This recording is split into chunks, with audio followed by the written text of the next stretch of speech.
So just a bit about DOKU.TECH. This is us. This is our lovely logo. These are some of the websites we do, mainly around digital security, privacy. We look in investigations. We have an investigation camp coming up with Share Labs in a few weeks' time. We do lots of camps and workshops. We've been doing that for about 10 or 15 years. So I think what you can say about our work is we kind of, we're basically around technology and human rights. That's the kind of area we work in. And we've been doing a lot of research on that. And where we thought people were thinking about this when we talked about human rights and technology, or this, it turns out actually when we say human rights and technology, people tend to be talking about this, or thinking about this. So we have this problem. We have this problem about the way people think about privacy and technology. And the indifference we find from the public is one of the most difficult challenges we actually face. So our sort of new work and the way our projects that we're doing, we're trying to address these issues. So what are the problems we find? One is that people find it's way too complicated. They get overwhelmed by this technology, and I'm sure you all feel that as well. They just have all of this stuff, all of these apps, everything going on at once, and it's too much. And they can't deal with the idea of addressing privacy and other things. The other key argument that we always get is, I've got nothing to hide. We always get this, I've got nothing to hide. I've got all this information. It's kind of almost because people feel as if they can't do anything. So they think, oh well, actually it's not going to matter anyway. I'm not doing anything wrong. I'm not stealing cars. I'm not hacking into the NSA or whatever. So it's fine. Okay, so these are the kind of issues we have. Another one is that they know everything about me already. So it's all too late. There's nothing we can do. Okay, it's all out in the open anyway. So what can we do with it now?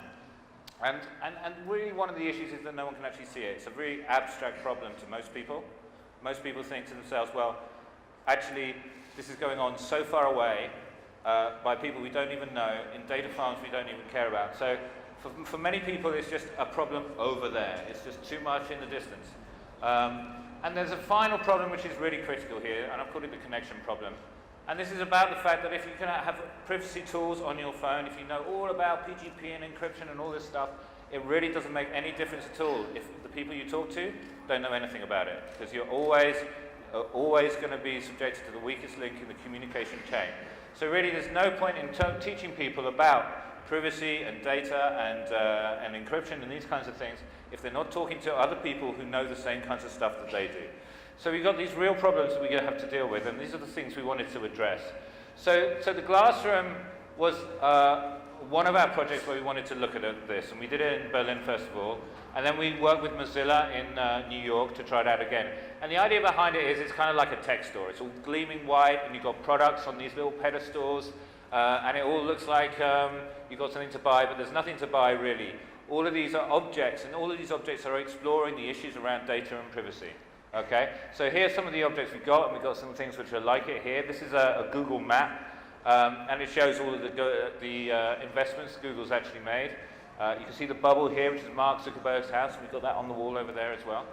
And we had a massive advertising campaign going on all around New York to set this up. So we had a lot of, a lot of profile and a lot of presence around it. These are some of the ads we had. This one is refers to Spotify sharing the information about your playlists, and sort of slightly icky information that you get there. But this was slightly odd. We had this up, and then a couple of weeks later we saw this, and Spotify were doing exactly the same thing about their own ads, so that was kind of weird. We should have licensed that out. And these are some of the objects we had in there. This is a great thing. This is set up by some artists in Berlin called Critical Engineers. Basically set up a big array of antennas in front of the actual space itself. And this picks up all your Wi-Fi signals from your mobile phones and any devices, and they show up on this monitor, and you can see people walking through the space and outside, etc. So that was cool. This is Forgot Your Password. This is an 8-volume book, an encyclopedia, if you will, of stolen passwords from LinkedIn. 4.5 million passwords stolen from LinkedIn in, I think, 2011, and they were freely available on the net if you knew where to look. An artist, Darren Bartle, put them into a book, so you can go in there and find your own passwords, and pretty much anyone who went and saw those, they saw their own passwords in there somewhere. This is the Google Empire again, and it says this. Oh, I'm giving away the dot to dot in the back there. And this is the fertility chip. This is a chip that's being developed by the Gates Foundation, and it's a contraceptive chip that's inserted into women in Africa. And it has a life cycle of 30 years, and it's remotely controlled. So the woman has absolutely no control over the contraceptives going into her body from that chip. So these are the kinds of things we were looking at. We were looking at all of these things which explore the questions of why data and privacy is an important issue, and who's controlling that data, and what we need to think about doing about it. So we had these screens, these are the films, we've got those up at the top there. And we had a data detox bar where we were giving people advice. And here we have our data detox kit again. This is just a big plug for everything in the back in the corner there. This is free to get back, but this is an 8-day course, which is really simple and easy for people to understand. And we had workshops, we had speakers. This is an artist. A lot of the artists who were involved in the actual exhibition, they came and spoke about it. This is Ingrid. Ingrid did these amazing lenticular postcards on Google Maps. And then she did a little tour of New York, going around showing everyone all the surveillance infrastructure there. And so, yeah, this is the opening day. So, and it's just to show just what a success it was. We had people queuing around the door in the rain for our launch party. We had about 10,000 people in 3 weeks. So we had a completely different kind of reaction to anything we had ever experienced before with any of our other projects. We had a huge amount of media. We actually got in the New York Times. We had someone in Vogue. We don't normally get in Vogue, but Vogue seemed to like it as well. We had like 46,000 people on Facebook Live. We do use social media when it suits us, to be honest. So, you know, it's all about being pragmatic. But we had a huge sort of social media presence with this project. So I think we had some really important lessons for us, for other people working in this field, and anybody involved in technology and data and privacy. It's about speaking the right language, and what was really important about this project was we were talking in a completely different language from human rights, from NGOs, from data and privacy. We were talking in the language of consumer technology products. Everybody understands that language. When you go into an Apple store, everybody feels welcome there. Everyone understands what's going on there. If you go to an art gallery, if you go to something on data and privacy, people think, well, what's this? I'm not sure if this is for me. But if it looks like a tech store, people understand what you're doing. So a hugely wide range of people came and visited us in our store. Secondly, don't be scary. It's really tempting, and frankly, quite a lot of it is scary, what happens to your data. But actually, the more you scare people, the more you turn them off. They push it away.